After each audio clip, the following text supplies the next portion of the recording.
Aleluia! Eu não quero mais fazer aniversário, meu irmão.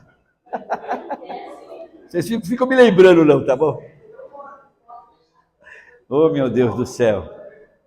Deixa eu fazer uma pergunta para você. Quem foi votar hoje? Ah, vocês não foram? É interessante que eu quero falar algo para você. Quando eu estava votando, eu fui, né, votar no meu candidato e vinha para mim assim, vinha uma palavra para mim assim: você foi eleito. Você é o eleito. Aí eu parei, até a moça que estava lá na mesa, que fala, né, ela é conhecida minha do primário ainda, né, que a gente volta para a escola, e aí veio um versículo que dizia assim, que Deus nos elegeu nele, antes da fundação do mundo. Então ele dizia assim, você não é da direita e nem da esquerda, você é do alto, você é dele. E isso mexeu muito comigo. Às vezes a gente está preocupado em quem vai entrar, ou quem vai ganhar, ou quem não vai ganhar. Irmão, para a gente não importa, porque nós já temos um governante. É ou não é? O Senhor Jesus é o nosso governante. Ele é o nosso pastor, e nós somos a ovelha dele. Amém? Eu queria, mais uma vez, orar por alguns enfermos. Se você pudesse estar orando junto comigo, baixar sua fronte, pensar em alguém também que você queira que seja alcançado pelo Senhor nesse tempo. Amém? Pai, em nome de Jesus, Senhor. Eu venho orar aqui, Pai amado, Pai querido, pela vida do Walter, pela vida do Lucas, pela vida do meu netinho e por tantas outras, Senhor, que tenha algum diagnóstico. Mas nós sabemos, Pai amado, Pai querido, que quando o Senhor entra, o diagnóstico que o Senhor dá é de vida e vida em abundância.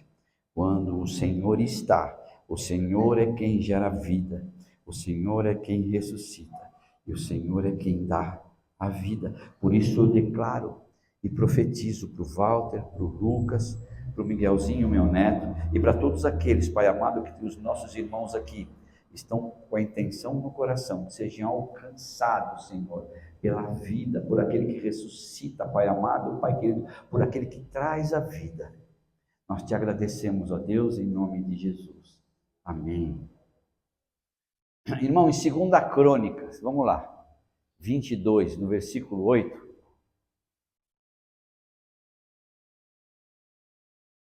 Eu prefiro... Tá bom, vamos aí.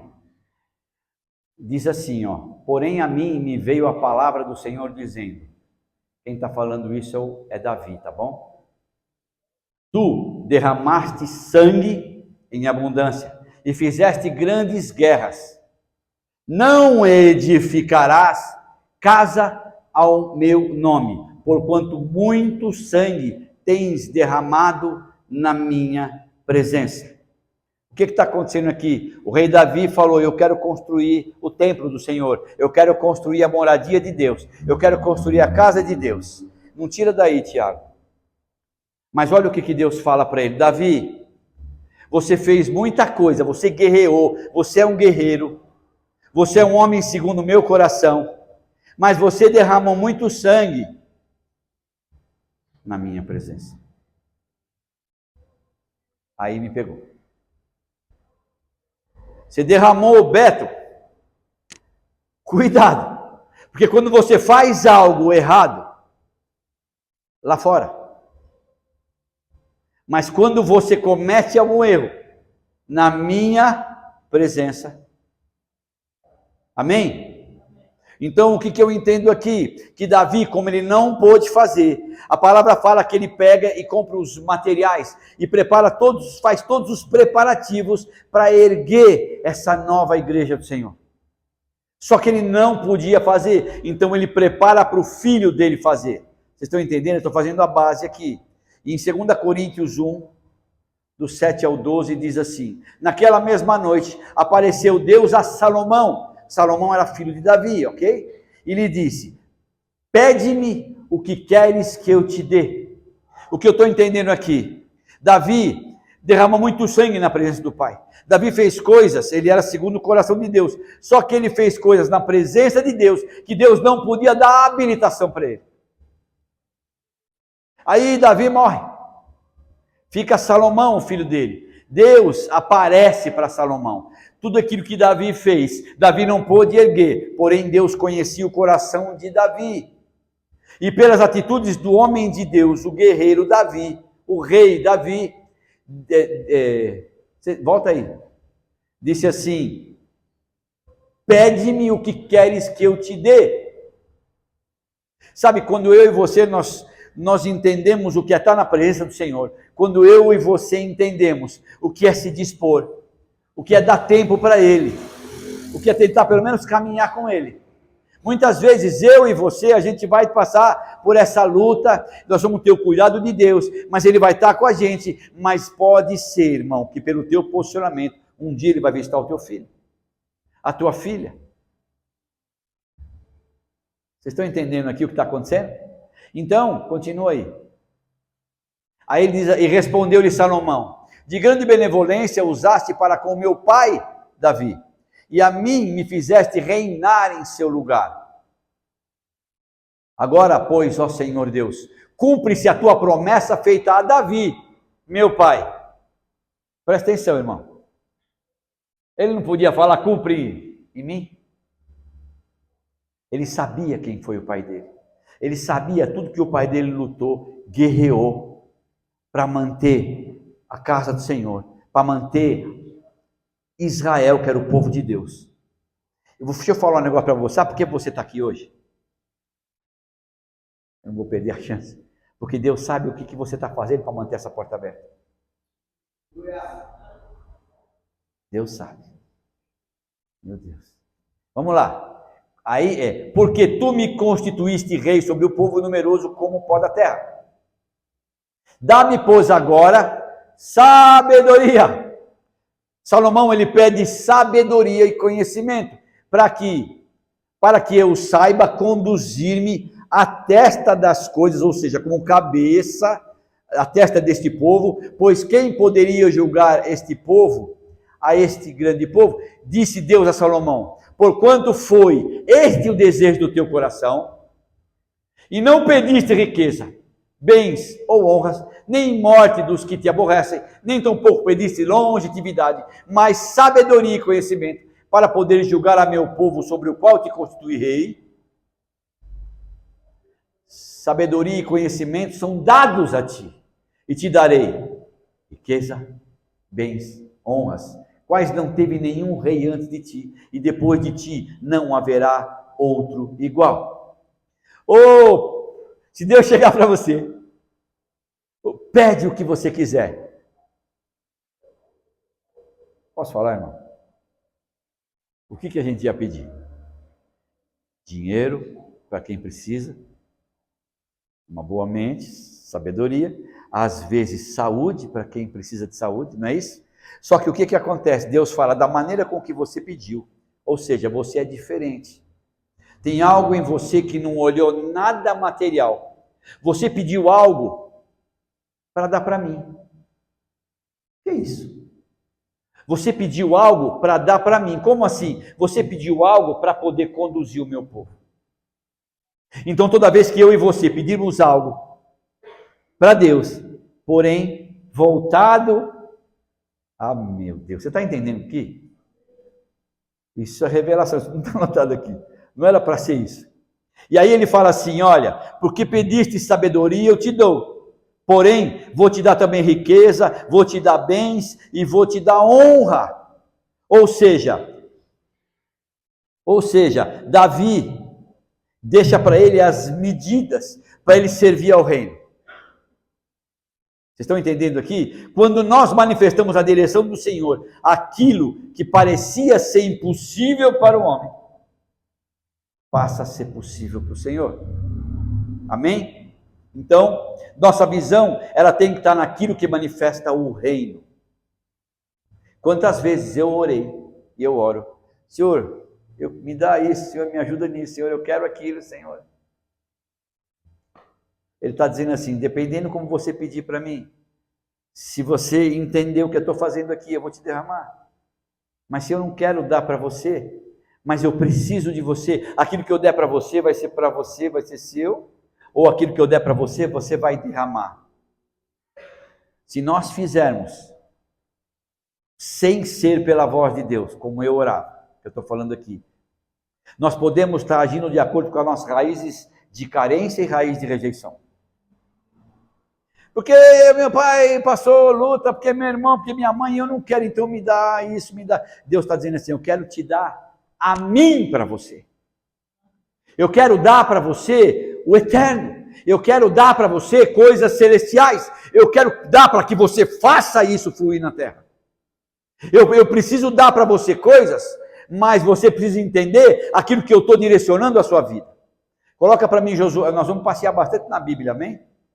Josué 1, do 1 ao 9, diz assim, ó, sucedeu depois da morte de Moisés, servo do Senhor, que este falou a Josué, filho de Num, servidor de Moisés, dizendo, Moisés, meu servo é morto, dispõe-te, grava esse dispõe-te aí, agora passa esse Jordão, tu e todo este povo, a terra que eu dou aos filhos de Israel. Todo lugar que pisar a planta do vosso pé, vô-lo tenho dado, como eu prometi a Moisés. Desde o deserto e o Líbano, até o grande rio, o rio Eufrates, toda a terra dos heteus, até o mar grande, para o poente do sol, será o vosso limite. Ninguém te poderá resistir todos os dias da tua vida, como fui com Moisés, assim serei contigo, não te deixarei, nem te desampararei. Ser forte e corajoso, porque tu farás este povo herdar a terra que sob juramento eu prometi dar a seus pais. Tão somente ser forte e muito corajoso, para teres o cuidado de fazer segundo toda a lei que o meu servo Moisés te ordenou. Dela não te desvies, nem para a direita, nem para a esquerda, para que sejas bem sucedido por onde quer que andares. Vocês estão entendendo o que está sendo falado aqui? Não cesses de falar deste livro da lei, antes, guarda essa palavra, medita. Antes medita nele, dia e noite, para que não tenhas cuidado de fazer segundo tudo quanto nele está escrito. Então farás prosperar o teu caminho e serás bem-sucedido. Não te mandei eu, seja forte e corajoso, não temas, nem te espantes, porque o Senhor teu Deus é contigo, por onde quer que andares. Ele fala assim, Moisés, Josué, Moisés é morto, dispõe-te. O que é que significa dispõe-te? Se deixe à disposição. Significa arrumar, ordenar, colocar em ordem, servir. Depois que Deus dá a palavra para Josué, ele diz assim, onde você colocar a planta dos teus pés, eu te darei. Vocês estão aqui? Eu quero, porque a gente está fazendo a base aqui. Ninguém poderá te resistir. Eu não te deixarei e nem te desampararei. Mas ele dá um diagnóstico, mas seja forte e corajoso. Por quê? Porque eu estou dando algo meu para você. Seja forte e corajoso, que eu estou dando algo do céu para você. Porque eu estou confiando a você os meus. Vocês estão aqui? Então, aí ele diz assim, não te desvies nem para a direita e nem para a esquerda para ser bem sucedido. Medita de dia e de noite. Alguém sabe o que é medita? Não.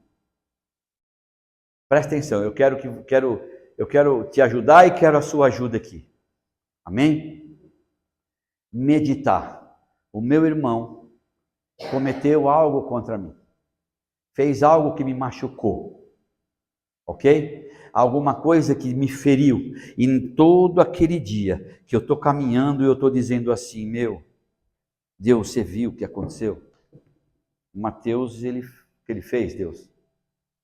Você viu o que o Mateus fez? Você viu, Deus, como é que eu estou machucado? Eu não sei, sabe, Deus? Eu não gostei daquilo. Você está meditando. Aí o Espírito Santo vem. Mas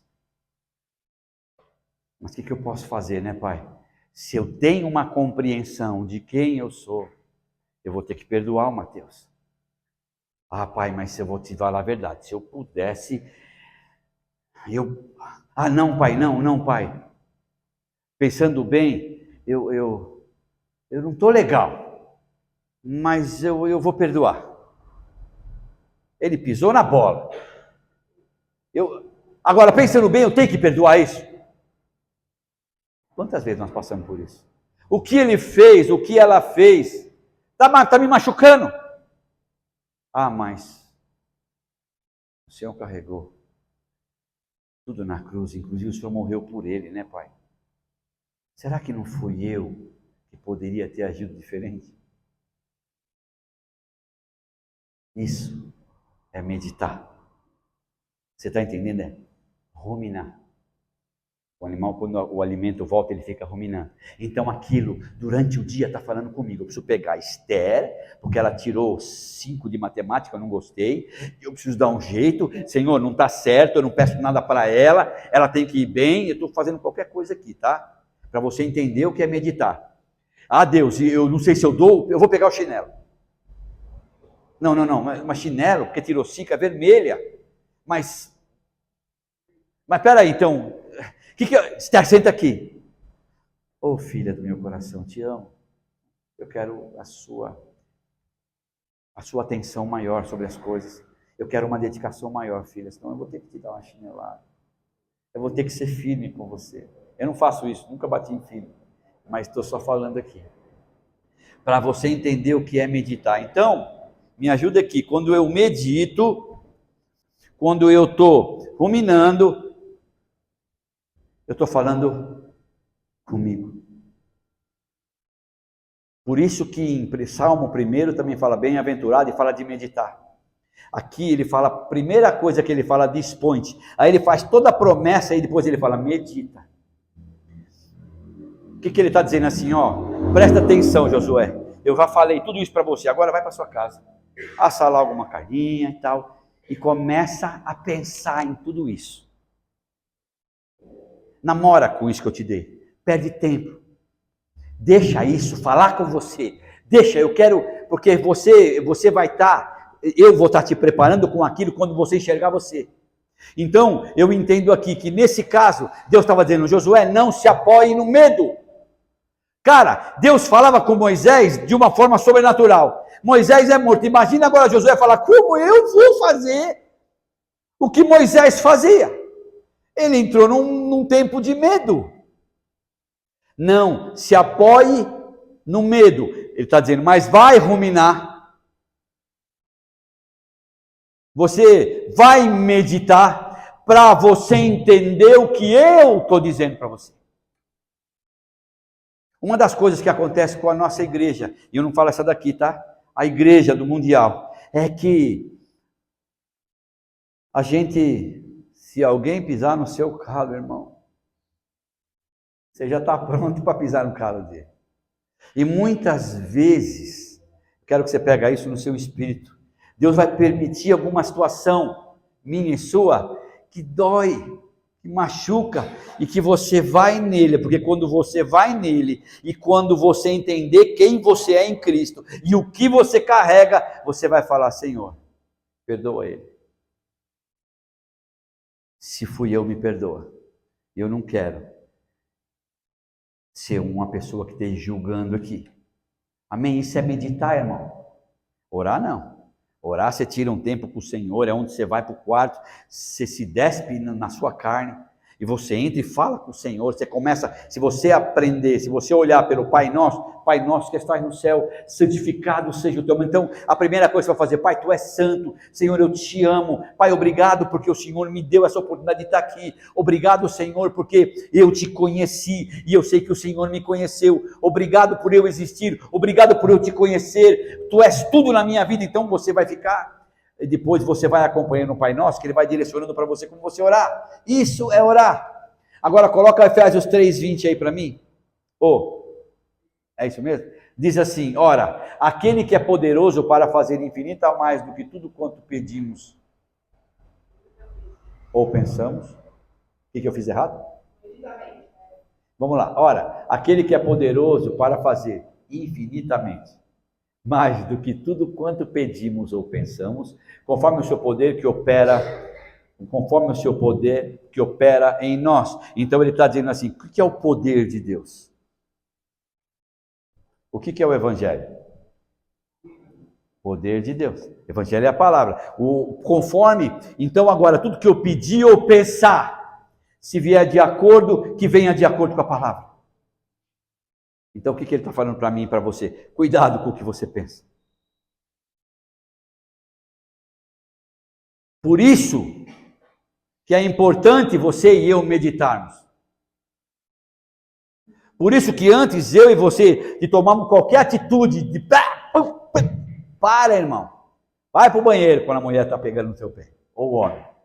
Fecha a porta e começa, mas xinga, faz o que você quiser, mas fica falando com Deus. Não está certo isso. Ele errou, ela errou. Por quê? Porque você tem que entender que o Senhor, Ele está de olho naquilo que você pensa, Ele está de olho na sua mente, para Ele poder derramar para você o que Ele derramou para Salomão, sabendo que qualquer hora e qualquer momento você vai servir Ele, mesmo na dificuldade. Vocês estão comigo? Sim. Em Provérbios 4 e 5. Eu anotei aqui, eu não sei se eu anotei. Mas está aí, tá bom. Diz assim, então, ele me ensinava e me dizia, retenha o teu coração as minhas palavras, guarda os meus mandamentos e vive. Adquire sabedoria, adquire entendimento e não te esqueças das palavras da minha boca. Ele está dizendo assim, eu quero derramar sobre você. Só que eu quero que você entenda que o que vai te proteger é que tudo tem que estar ligado à palavra. Eu não sei se você sabe disso, eu acho que você sabe. Nós temos a Bíblia como uma cartilha de vida, ok? Jesus em nós opera pela cartilha. Deus em nós opera pela Bíblia. Ele não vai fazer nada com você do que estiver fora daqui. Mesmo que você deixe ele irado, ele não vai fazer nada, porque ele deu isso como manual de vida para mim e para você. Então a direção é andar pela palavra, ok? Agora, olha, veja bem, vamos falar de Moisés. Deus sempre falava com Moisés antes. Quem assistiu o filme, ou quem conhece a história de Moisés, sabe que Deus falava e ele fazia. Então, o segredo de Moisés estava no que ele... Por quê? Porque ele só fazia depois que ele ouvia. Ok? Então, até eu queria falar para o Tiago, se fosse colocar um título para essa pregação, seria assim, Deus quer atualizar os nossos ouvidos para esse tempo. Romanos 10:17 diz assim, a fé vem por ouvir e ouvir a fé. A fé vem pela pregação e a pregação pela palavra de Cristo. Cara, a fé vem pela mensagem, pregação. Vocês estão comigo? Então, que é mediante a palavra ouvir as boas novas a respeito de Deus. Então, são duas coisas. Ou seja, entrar em contato com aquilo que Deus está falando, com a verdade dele. Ainda ficou difícil? É você viver a palavra de acordo com aquilo que Deus está te revelando. Eu tenho ouvido algumas coisas. Ah, pastor, não sei. Ah, pastor, está ruim. Ah, pastor, deixa eu falar um negócio para você. Você está sem revelação. E nós vamos falar um pouquinho disso. Então, ouvir é ouvir e obedecer. Em Mateus 13:16, não precisa colocar não. Felizes são os olhos que veem e felizes são os ouvidos que ouvem. Agora, nós podemos ter, agora eu quero a tua atenção, sucesso ou fracasso. E o que é sucesso para você? Você pode achar que você está tendo sucesso, mas para Deus é um fracasso. Por quê? Alguém sabe responder? Porque para Deus, fracasso é você fazer algo que está fora da vontade dele. Irmão, não vem dizer que a palavra está pesada, eu estou tentando simplificar o máximo possível. Está fora da vontade dele. A pior coisa é você ter sucesso onde Deus não está. Agora, o sucesso de Deus é diferente. Você pode estar numa estação que não está dando resultado. Mas isso não significa que você não está tendo sucesso. Porque a estação vai mudar. Porque com Deus é semente. Com Deus você tem que plantar para colher. Vocês estão comigo? Está muito difícil. Irmão, aquilo que o Senhor me dá, eu falei para vocês, é para eu entregar para a igreja. Mas o primeiro que Ele fala é comigo. A primeira pessoa que Deus está falando aqui é para mim. Então, sempre que a gente caminhar por vozes de fora, ouvir e ouvir, a gente vai sair do propósito. Aí, você sabe o que já falaram para mim a semana passada? Mas qual o propósito? Andar pela palavra revelada. Por que você está falando isso, a palavra revelada? Porque Deus, você pode ter ouvido uma palavra lá atrás, mas agora Deus tem uma palavra para esse tempo. Coloca Êxodo para mim, 17, de 1 a 7. A gente sempre falou sobre isso, mas nunca leu. E eu quero ler com você. Eu quero que você ponha o teu coração aqui, tá bom? Diz assim, ó, tendo partido toda a congregação dos filhos de Israel do deserto de Sim, fazendo suas paradas segundo o mandamento de Deus, aqui Moisés está com o povo dele no deserto, ok? Segundo o mandamento do Senhor, acamparam-se em Redifim, e não havia ali água para beber. Contendeu, pois, o povo com Moisés. Olha a voz de fora aí.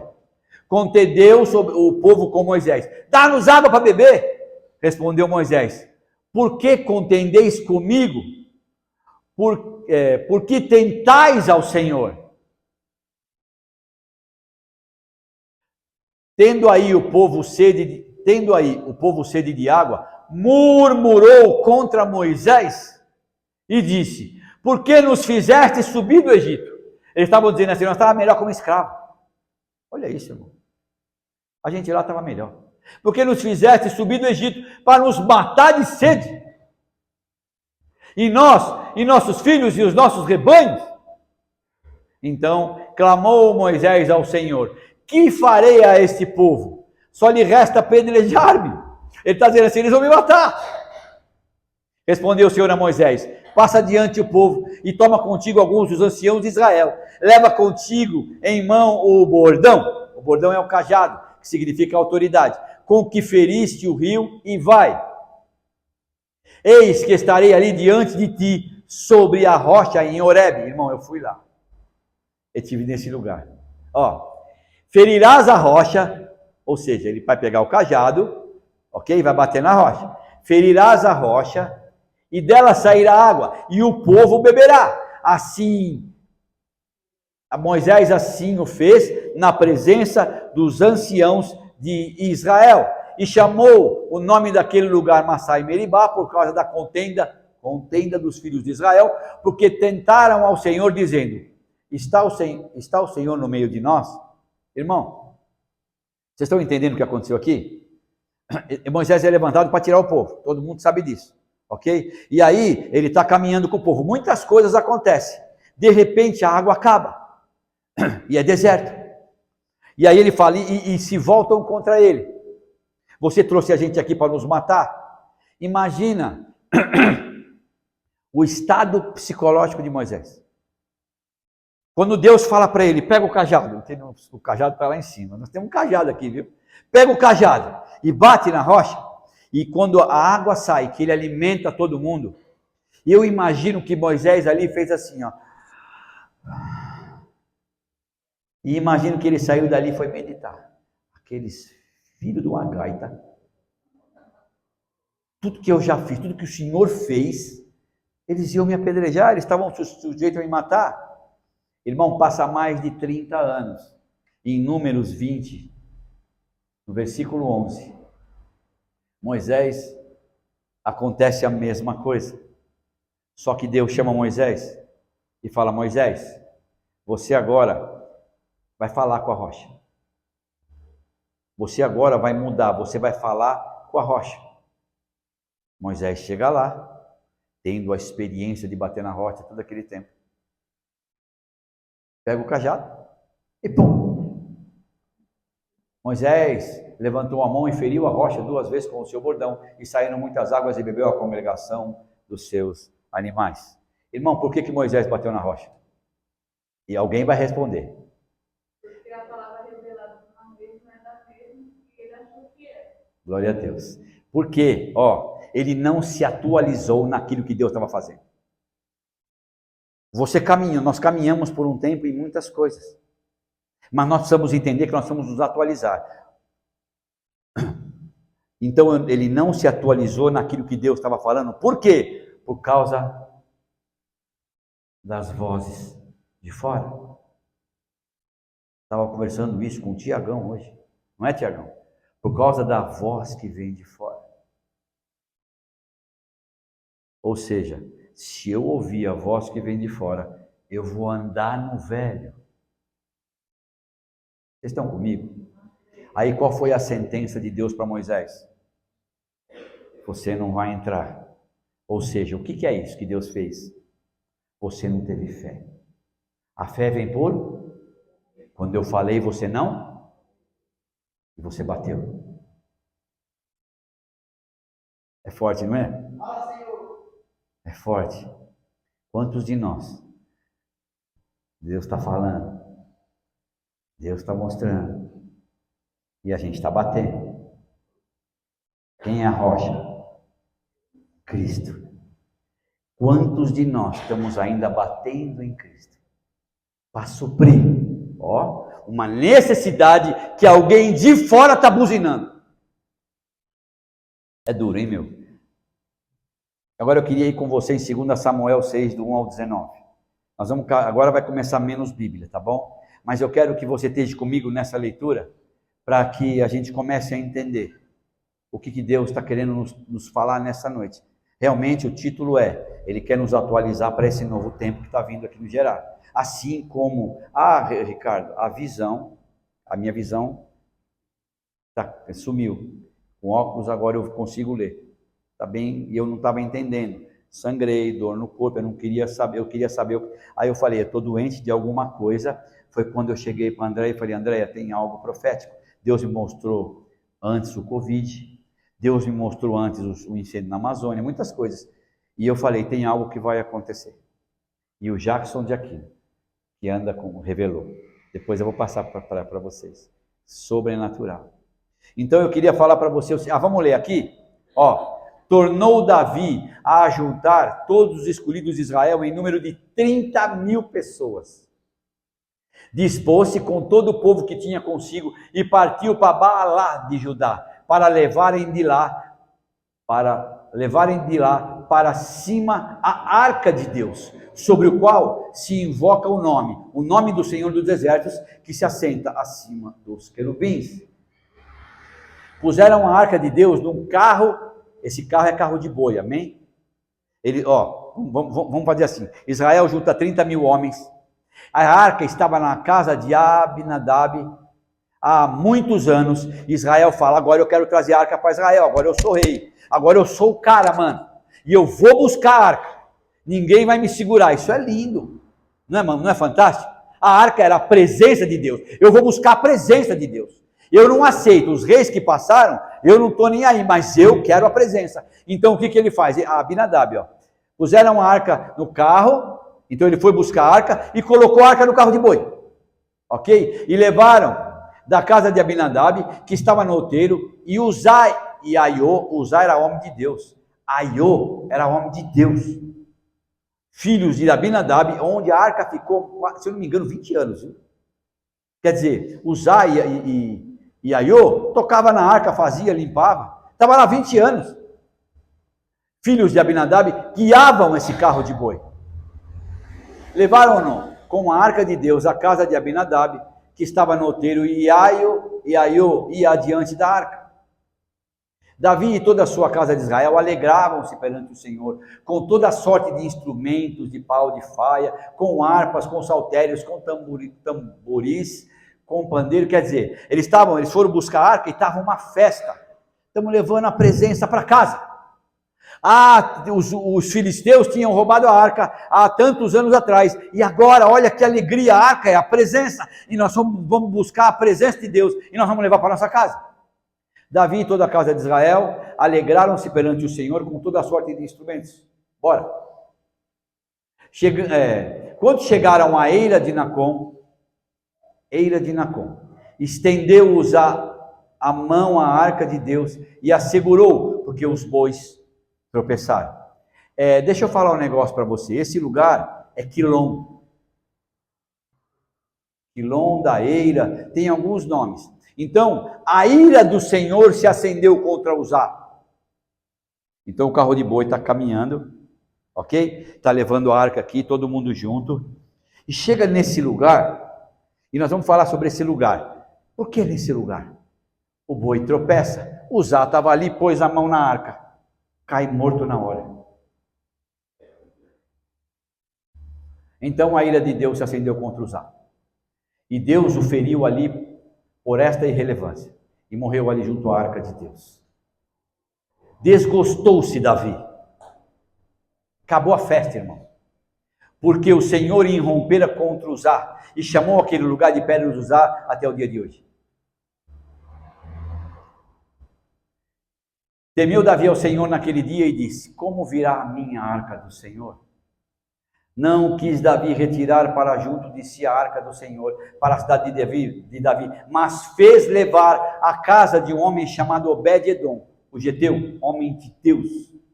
Ficou a arca do Senhor na casa de Obed-edom, o geteu, 3 meses, e o Senhor o abençoou e toda a sua casa. Então avisaram a Davi dizendo: o Senhor abençoou a casa de Obed-edom e tudo quanto tem por amor da arca de Deus. Foi, pois, Davi e com alegria fez subir a arca de Deus para a casa de Obed-edom, a cidade de Davi. Sucedeu que, quando os que levaram a arca do Senhor tinham dado 6 passos, sacrificava, eu já vou explicar, tá? Sacrificava a eles boi e carneiro cevados. Davi dançava com todas as suas forças diante do Senhor e estava cingido de uma estola sacerdotal de linho. Assim Davi fez com todo Israel, fez subir a arca do Senhor com júbilo e ao som de trombetas. Ao entrar a arca do Senhor na cidade de Davi, enfim, vamos parar aqui. Vamos se ajudar aqui. Davi vai buscar a arca, ok? A palavra fala aqui no caminho, nesse lugar, que chama-se também Quilom, que é um lugar de debulhar cereais. Eu preciso do seu entendimento. Ele veio num caminho legal, só que quando chegou no lugar de debulhar, a arca dá uma mexida, ele põe a mão e cai morto. Um homem de Deus põe a mão na presença e cai morto. Debulhar é a ação de separar grãos, extrair, retirar o casco. Fala de semente. A palavra nos ensina no Novo Testamento sobre o joio e o trigo. Vocês sabem dessa palavra, não sabem? A maioria? Então, quando eles plantam o trigo, o agricultor manda plantar o trigo, diz a palavra que no meio da noite o inimigo vem e planta o joio junto, ok? Então eles crescem juntos. E não tinham o que fazer. Quando eles falam, vamos arrancar, o agricultor fala, não arranca, porque você vai arrancar junto o trigo. Quando você arrancar o ruim, você vai acabar arrancando o mal junto. Isso, o que é para nós? Vocês estão aqui? São palavras engendradas em nós que geram morte espiritual. Foi nesse lugar que os bois tropeçaram. Uzá morre. Por quê? Porque Davi estava fazendo como um joio. Você sabe que o joio é igualzinho ao trigo, né? Só que um dá semente e o outro não. Parece que está certo. Parece que é. Mas não é. A intenção era boa, mas sem a direção certa. É quando você quer a presença sem a santidade. Então o carro de boi Era a maneira que os filisteus carregavam a arca. A maioria de nós sabe disso. Mas eu tenho certeza que você nunca te revelaram por que caiu naquele lugar. É quando você faz coisas em nome de Deus que até o inimigo faz. Mas eu faço, eu vou lá, de sexta-feira eu vou levar comida para os caras lá onde precisa, eu vou fazer a boa ação, eu faço tudo que a palavra fala que é boa ação, mas quando eu tenho que ter um particular com o Senhor, quando eu tenho que estar nele e ele em mim, é quando quando nós trazemos o mundo para a nossa convivência. Como assim? Servindo a Deus, mas o mundo ainda está na minha casa, na minha vida, naquilo que eu faço. Alguém sabe aqui o que é mundaísmo? Mundaísmo é um sistema de valores de qualquer época, ou geração, que faz o pecado parecer normal e a santidade é estranha. Mas ainda eu não entendi, pastor. Se você olha para o pecado, é muito sério isso que eu estou falando para você, tá bom? Eu não estou derramando peso sobre você, mas é entendimento, para que você peça sabedoria e receba. Se você olha para um pecado e diz, isso eu não faço. Quando eu e você olhamos para uma coisa que é pecado, e você diz assim, isso eu não faço. Mas até eu acho normal. Ele fez, tudo bem. Você é mundaísmo. Pastor, quando a gente permite algumas coisas, que o Senhor coloca vidas, né, assim como coloca na mão de vocês, para cuidar, para guardar. Quando nós permitimos alguma coisa, o Senhor olha para nós como joio. É igualzinho Davi carregou a arca. Por isso que gerou morte. Foi muito pesado. Em João 8,47 diz assim, quem é de Deus ouve as palavras de Deus. Por isso não me dá ouvidos, porque não são de Deus. Se eu não der ouvido às palavras do Senhor, aquilo que Ele tem para mim, Ele vai dizer, não tem nada a ver com você, Beto. Eu não tenho nada a ver com a sua vida, isso que você está falando, eu não falo pela sua boca. Agora, por que Uzá morre? Tocando na arca. A arca vai para a casa de Obed-edom. Ele está lá, ele pega a arca, ele vai lá todo dia, tira o pó, deixa bonitinha, limpa. Por que um toca na arca e vai para a casa do outro, um morre, o outro não morre e ainda fica próspero? E quando isso acontece, Davi para tudo. Davi para tudo. Os carros de bois tropeçaram num lugar de separação de sementes. Gente, isso é muito sério. André não gosta que eu falo isso. Ninguém nunca pregou assim na minha, nunca vi. Deus revelou para mim. Quando eu estava estudando, ele falou, vai estudar esse lugar, Beto. Veio o que é isso, Espírito Santo? Deixa eu pregar. Vai estudar, eu quero que você explique para o meu povo. Por que razão que eu fiz o boi tropeçar? Porque é um lugar de separar sementes, separar o joio do trigo. Cara, isso é muito forte. Minha pergunta para você é, como você tem carregado a presença do Senhor na sua vida? Como você tem carregado a presença? Nós pregamos domingo passado, pedra de tropeço, não foi? E pedra de edificação. Pedro uma hora é pedra de edificação, outra hora ele é pedra de tropeço. Davi é um rei, era pedra de edificação, de repente ele vira uma pedra de tropeço, que até uma pessoa morre. E por que Davi foi pedra de tropeço? Agora vocês vão entender o que é pedra de tropeço. Porque a resposta que Davi deu foi a mesma que o mundo dá. A resposta que Davi deu para carregar a presença é a mesma que qualquer um faria, irmão. Vocês estão comigo? É muito sério, eu quero carregar a presença. Eu quero crescer. Eu sei que tem aqui pessoas que Deus vai levantar como pastor, enfim. Mas, cara, eu não vou querer fazer as coisas de Deus como o mundo faz. Estou batendo muito? E o que Davi faz, diz a palavra? Em nome de Jesus, Davi chama os levitas. A tribo de Levi. Levitas eram, olha isso, encarregados de adorar, desempenhar funções religiosas. Levi, em hebraico, significa unidos com Deus. Uzá significa maldição na Arábia. Eu gosto de pesquisar. Eles não tinham parte, os levitas, parte na herança. Já estudou isso, Val? Eles não tinham parte na herança de Israel, os levitas. A tribo de Levi não recebeu terra em Canaã. Você sabia, né? A tribo de Levi, quando Josué entra na terra prometida, Deus fala, os levitas não recebem. Os levitas eu não vou dar. Por quê? Porque eles eram separados para não se contaminar com a prática do povo. Eles, a herança deles era o Senhor. Cara, vocês estão entendendo isso? Isso é muito forte. Ou será que só para mim?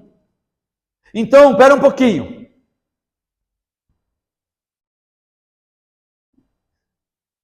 A palavra fala que nós somos herdeiros e co-herdeiros em Cristo Jesus. Co-herdeiros significa juntamente com Cristo. Então, nós somos herdeiros de Deus. Então, nós somos herdeiros de Deus. Nós podemos carregar a presença. Como o mundo carrega? Não. O propósito da aliança de Deus com os levitas era vida espiritual, para que eles manifestassem naquela época as leis de Deus para o povo. Davi agora, ouvindo a voz de Deus, vai buscar a arca com a tribo de Levi, que carregou no seu ombro. A arca, ela tinha as argolas, e eles carregaram num carro de boi. E tem um segredo aqui. Lembra que nós pregamos sobre Simão Cirineu? A mão no ombro. Significa eu te aprovo.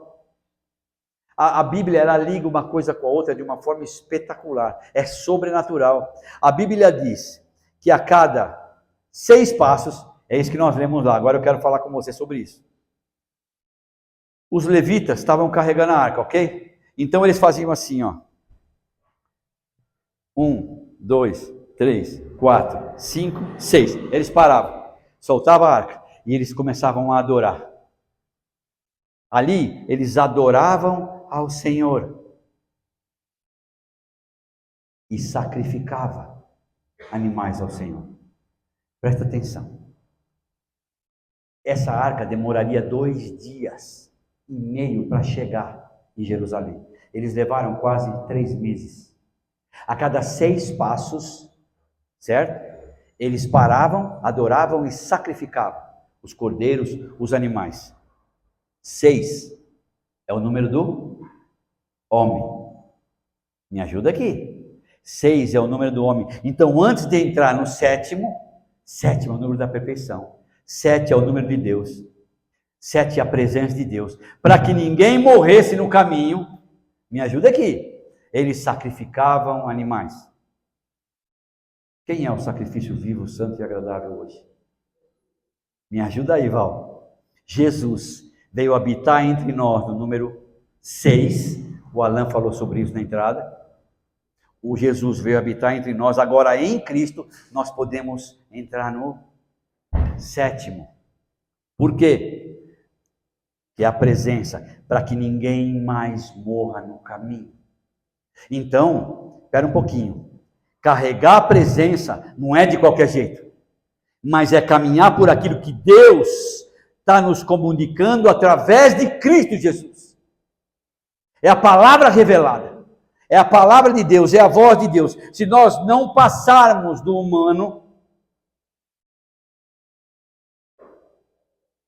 olha, isso aí está gravado, eu vou apanhar na internet. Eu já sei. Se nós não passarmos do mundaísmo, já estou terminando, nós podemos estar vivendo o fracasso. O que é fracasso?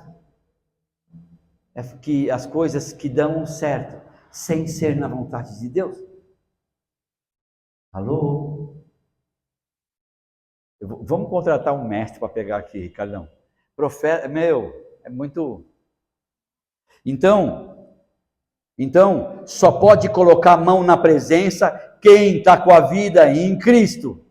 Quem dá os passos na direção da palavra. Cara, mais claro que isso, não é lindo? Eu li algo do Billy Graham, não sei se a maioria aqui conhece o Billy Graham, foi um dos maiores homens de Deus que nós tivemos nesses tempos. Ele convertia 100 mil pessoas no estádio de uma vez só.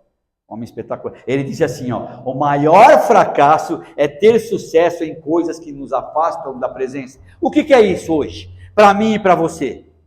Veja bem, é tudo que eu faço, tudo que eu vivo, todo o meu planejamento é para essa vida. Uau, eu tenho carro, eu tenho moto, eu tenho piscina, eu tenho casa, eu tenho isso, eu vou para academia, minha casa tenho. Mas é para essa vida. Então é fracasso. Alô? Amém? Então Jesus nos ensina que o crescimento é como uma semente. Você espalha na terra e ela germina. Eu ia pregar aqui sobre as sementes, jogada à beira do caminho, mas já está muito tarde. Então assim, ó, essa semente, ela é espalhada na terra, ela germina. Pela palavra, pela voz de Deus, nós não sabemos. Nós não temos como saber, mas está acontecendo alguma coisa. Deixa eu falar um negócio para você. A fé vem por... Eu sei aquilo que Deus está entregando para mim e para você. E está acontecendo alguma coisa aí no teu espírito. Porque você não será um fracasso. Vocês estão entendendo isso? Em 2 Coríntios 9, quer subir o louvor? No versículo 10 diz assim: ora, aquele que dá semente, que semeia, e pão para alimento, me ajuda aqui, ó. Eu nem estudei sobre esse versículo. O Espírito Santo manda eu colocar, eu coloco, viu, irmão? Mas às vezes eu nem sei o que ele quer falar. Mas agora ele vai falar. Ó, aquele que dá semente, semente é a palavra. Ao que semeia, e pão, quem é o pão da vida? E Jesus, de alimento, também suprirá e aumentará a vossa sementeira e multiplicará os frutos da vossa justiça. Ele está falando assim, ó, se você viver em mim, se você se esvaziar de você, se você tirar o mundo de você para que eu habite em você, você é semente, você é Cristo, você vai alimentar, e presta atenção, eu vou multiplicar a sua casa, eu vou multiplicar a sua vida, eu vou multiplicar tudo que é teu, e você será fruto de justiça para mim. Herdeiro e co-herdeiro em Cristo Jesus. Cara, é demais isso. Eu não coloquei nada aqui, ó, Deus deu agora. Então eu e você vamos ser o multiplicador da justiça de Deus. Por que que aquele gordinho ali, ó, tá ali? Olha para mim. Por que você está aqui? Cala a boca. Jéssica. Muito choro, muito joelho. E ele está aqui hoje. Então, eu estou entendendo aqui que Deus multiplicou a justiça dele, porque eu não desisti. Todas as vezes que eu estava em fracasso, eu fui para o sucesso. E não dá, está difícil. Ele falou, medita. Nós vamos meditar. Em Atos, tem uma passagem de Atos, que o anjo fala para Paulo, tirar as escamas dos olhos. Tirar as escamas dos olhos fala de você ver algo pela ótica de Deus. Por quê? Porque a palavra diz que os olhos são a luz do corpo. Eu estou entendendo essa palavra, que Deus ele quer atualizar os nossos ouvidos para esse tempo. Fique de pé. Deus ele quer atualizar o meu e o seu ouvido. Então você vai continuar ouvindo as coisas que estão falando? Você vai continuar batendo na rocha, então você vai continuar sendo fracasso, ou a partir de agora, tudo que for lançado, nossa, quarta-feira, Cíntia, Eu fui embora daqui, eu pergunto para a Andréia, a revelação que Deus te deu, cara. Eu fiz uma pregação todinha para ela trazer 2 ou 3 versículos aqui que foi lindo, sobrenatural, simples como Deus é, e trouxe uma revelação de que Deus é quem nos revela Cristo.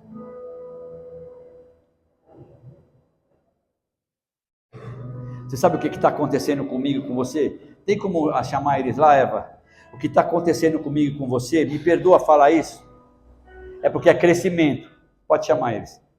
Eu e você queremos somente coisas que estão em evidência. Como assim? Eu quero ver para crer. Eu quero ver, porque se eu não ver, eu não vou aceitar. Eu não vi. Só que Pedro tinha pescado a noite inteira. Para a gente encerrar. Para você entender aonde o Senhor quer levar eu e você. E ele fala assim, mas eu não peguei nada. Pedro achou que estava no fracasso. Só que o Senhor fala para ele jogar a rede, ok? E ele fala o quê? Sobre a tua palavra. Deixa eu falar um negócio para você. Se você estudar isso, você vai ver que tinham outras pessoas junto dele. E que tinham outros barcos junto dele. Ninguém se mexeu. Por quê? Porque as evidências, me ajuda aqui, mostrava que não deu peixe. As evidências mostravam que não tinha dado nada. E ele está dizendo assim para você nessa noite: lança a rede. Se você crê, você vai atrair outros barcos. Por quê? Pedro creu. Só que Pedro não tinha evidência, Mateus. Pedro não tinha evidência das coisas. Mas eu já pesquei a noite inteira. Eles estão também. Ninguém pegou nada. Então Pedro não tinha nenhuma evidência do que ia acontecer. Mas pela palavra ele lançou. Ele está falando o que para nós aqui? Se você caminhar pela palavra, pela voz. Se você tiver um entendimento que é sucesso comigo. Se você ouvir esse tempo que eu quero atualizar você. Você não vai viver por evidências. Você vai viver pela palavra e você vai lançar a rede.